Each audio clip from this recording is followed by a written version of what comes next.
मन ही बंधन का कारण है जो विषयों के चिंतन में है। मन ही मोक्ष का कारण है जो चिंतन रहित परमात्मा स्वरूप में स्थित है। मन जो अखंड चिंतन में तत्पर है प्रभु के, वही प्रेम को प्राप्त होता है। दुर्गति, मोक्ष, प्रेम तीनों का कारण मन ही है। जो मन विषयों के ध्यान और चिंतन में, विषयों के संकल्प विकल्प में है, वो दुर्गति को प्राप्त होता है। जो मन अमना हो चुका है, चिंतन रहित हो चुका है, संकल्प विकल्प रहित हो चुका है, वो मोक्ष को प्राप्त है। जो अखंड चिंतन परायण है, प्रभु के नाम रूप चिंतन में डूबा हुआ है, वो प्रेम को प्राप्त है। मन की तरंगों को मारना ही साधना है। कभी मन वैराग्य प्रधान होता है, कभी मन भोग प्रधान होता है, कभी मन योग की तरफ भागता है, कभी मन नाना प्रकार की मान प्रतिष्ठा, नाम, कीर्ति, यश, वैभव की तरफ भागता है। इसकी तरंगों को मार मार करके एकमात्र प्रियालाल के चरणों में समर्पित करना, यही साधना है। थोड़े दिन उपासक एक पद्धति से चलता है, जहां थोड़ा भजन एकत्रित हुआ, मन एकांत की मांग की, फिर भटक जाता है। बहुत काल तक सातु दीर्घ काल निरंतर सत्कार सेवितो दृढ़ भूमि, दीर्घ काल तक एक रहनी में रहा जाए तब वो सिद्ध पुरुष होता है। ये मनमाने आचरणों से भगवत सिद्धि नहीं मिलती है। 4 दिन सेवा, 4 दिन वैराग्य, 4 दिन भ्रमण, 4 दिन एकांतवास, इससे नहीं होता।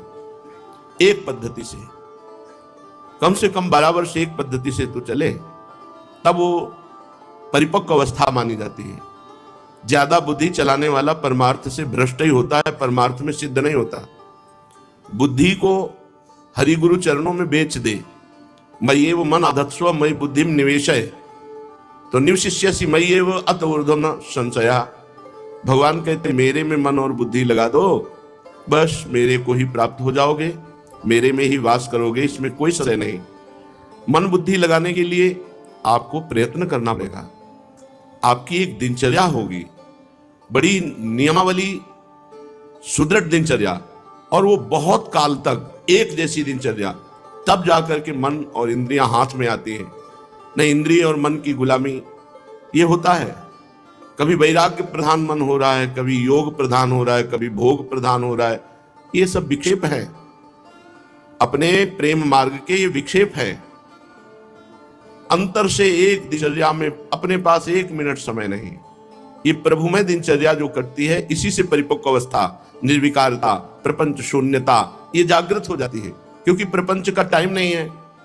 स्वतंत्र मन कभी खूब भजन में लगा तो कभी भोगों में लगा, कभी प्रपंच में बैठ करके अच्छा लग रहा है, नाम यश कीर्ति के लिए उपाय, कभी एकांत में भगवान की तरफ। इसकी गति ऐसी है, इसको एक रस स्थिति में लाना पड़ेगा। जो रे सदा ज्ञान एक रस, तो ईश्वर जीव ही भेद कहो कश। फिर ईश्वर जीव का भेद नहीं रह जाता जब एक रस स्थिति आती है। और एक रस स्थिति के लिए बहुत काल तक, दीर्घ काल, लंबे समय तक आपकी एक जैसी दिनचर्या, जिसमें कोई फर्क नहीं पड़ना चाहिए।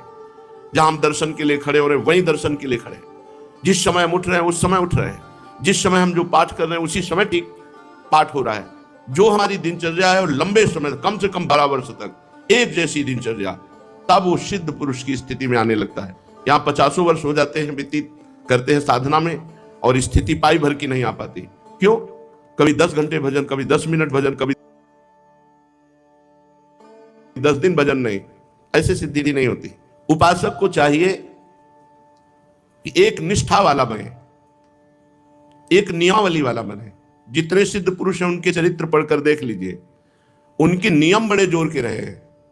जो गुरु प्रदत्त नियमावली है बड़ी जोर की रही, किसी भी स्थिति में उन्होंने नियम नहीं तोड़ा। यहां तक कि ठाकुर जी ने आदेश किया तो भी नियम नहीं तोड़ा। पूज्य श्री सनातन गोस्वामी जी जब वयोवृद्ध हो गए तो श्री गिरिराज महाराज साक्षात रूप धारण करके श्री कृष्णचंद्र के रूप में सनातन गोस्वामी जी से कहा कि बाबा अब तुम्हारी देह हमारी परिक्रमा करने लायक नहीं रह गई, इसलिए वहीं से प्रणाम कर लिया करो, मैं मान लूंगा तुम्हारी परिक्रमा। बोले जो आज्ञा प्रभु। दूसरे दिन फिर पहुंच गए। ठाकुर जी ने कहा कि आप फिर बाबा आ गए परिक्रमा में, तो कहा जय जय हमसे रहा नहीं जाता, जब तक कदम चल सकते हैं तब तक आपके समीप आऊंगा।